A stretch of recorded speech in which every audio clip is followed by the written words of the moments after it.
Le conflit entre les États-Unis et l'Iran est en train de s'aggraver. Est-ce que c'est le meilleur moment de long? On va décortiquer ça étape par étape et vous allez voir que c'est pas forcément une bonne idée. Ok, déjà on va essayer de comprendre la mentalité des gens avant ce conflit, ou du moins après que se soit passé ça, par exemple les missiles à Dubaï ou peu importe. On voit que la situation est en train de s'aggraver. La plupart des gens vont se dire, ok, le gold c'est une valeur refuge, donc en fait qu'est-ce que je vais faire? Je vais long le dimanche soir pour essayer de récupérer le gap et ensuite faire de la plus-value. Leur but à eux, c'est de faire le short ou le long de l'année. Donc en l'occurrence, là, c'est le long de l'année. Mais le but d'un vrai trader, c'est pas ça. Le but d'un vrai trader, c'est pas de faire le long qui va lui rapporter le plus d'argent. Ça va être de faire le long qui respecte sa stratégie, tout simplement. Est-ce que trader à 23 h dimanche, ça fait partie de ta stratégie? Non. Non, ça, en général, ça fait pas partie de ta stratégie. Donc en fait, on regarde ce qui s'est passé dimanche. Ok, il y a eu un énorme gap, d'accord. Mais en fait, un truc qu'il faut comprendre, c'est que quand c'est trop évident, le marché déteste ça, il va forcément faire des longues squeezes.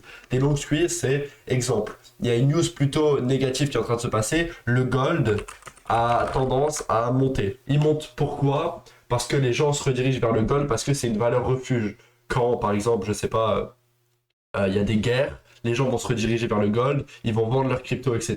C'est pour ça qu'en ce moment, niveau crypto, c'est assez critique. Après, il y a plein d'autres facteurs qui font que c'est critique. Mais en gros, quand il y a une news négative, quelque chose de négatif dans le monde, forcément, les gens vont se rediriger vers le gold. Donc le gold va augmenter. Maintenant, les gens font l'erreur de se dire, ah ok, comme il se passe quelque chose de négatif, eh ben, je vais long, je vais avoir une bonne opportunité sur le gold. D'une part, ils n'ont pas tort, mais en fait, d'une part, ils ont tort parce qu'ils ne respectent pas leur stratégie. Et un truc qui se fait souvent, ça s'appelle le long squeeze. Vous ferez des recherches là-dessus. En gros, typiquement, je crois que ça s'écrit comme ça, si je dis pas de conneries, c'est le fait de vous faire croire que le meilleur moment de long c'est maintenant pour que le vrai marché aille chercher vos stop loss. Donc en fait, vous voyez, c'est exactement ce qu'il a fait là. Il a fait un gap, donc ok, le mec qui a trade là, eh ben, il a fait de la plus-value, mais en général, tu peux pas trade avant un gap, c'est pas possible.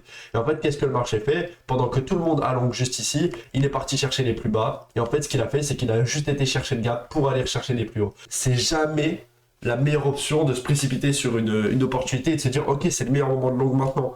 Essayez de prendre du contexte un peu plus long terme, un peu plus moyen terme avant de longue sans réelle confirmation. Je rappelle, le but d'un vrai trader, c'est de suivre le marché, c'est pas de le prédire. Respectez votre plan. J'ai entendu pas mal de gens qui m'ont dit oui mais le meilleur façon de trader c'est si tu as peur de te faire stop loss, tu mets ton trade mais sans stop loss.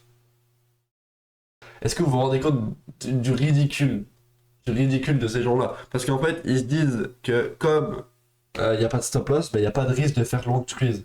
Mais c'est ultra risqué parce que si vous avez une position là et que d'un coup la situation économique elle se passe beaucoup mieux parce que vous en savez rien, peut-être le lendemain, je sais pas, la guerre elle est finie, ils trouvent un accord, bah, c'est plutôt positif et du coup le gold a de fortes chances de rebaisser, et ben vous vous retrouvez avec une position au top à vous dire que ça va probablement augmenter, à espérer, et votre but c'est pas d'espérer en fait, c'est juste de respecter votre plan et d'avoir le plus de confirmation pour faire un trade. Est-ce que se mettre au top sans stop loss, c'est une bonne option? Non, ce n'est pas une bonne option. Donc en fait là, dans ce mouvement-là, même si c'est exactement ce qui était censé se passer, il y a énormément de gens qui ont perdu de l'argent parce qu'ils se sont précipités sur l'opportunité en se disant que c'était le meilleur moment alors que pas du tout. Ce genre d'analyse, je le fais tous les jours sur mon groupe WhatsApp, j'envoie des positions, peu importe, c'est un truc complètement gratuit. Et aussi pour toutes les personnes qui se sentent concernées par des problèmes de psychologie. Exemple, vous avez une stratégie, vous avez probablement fait des semaines de gains pendant plusieurs semaines, mais vous cramez tout en un seul jour à cause de votre psychologie. Que ce soit à cause du FOMO, à cause du revenge trade, de l'overtrading, peu importe.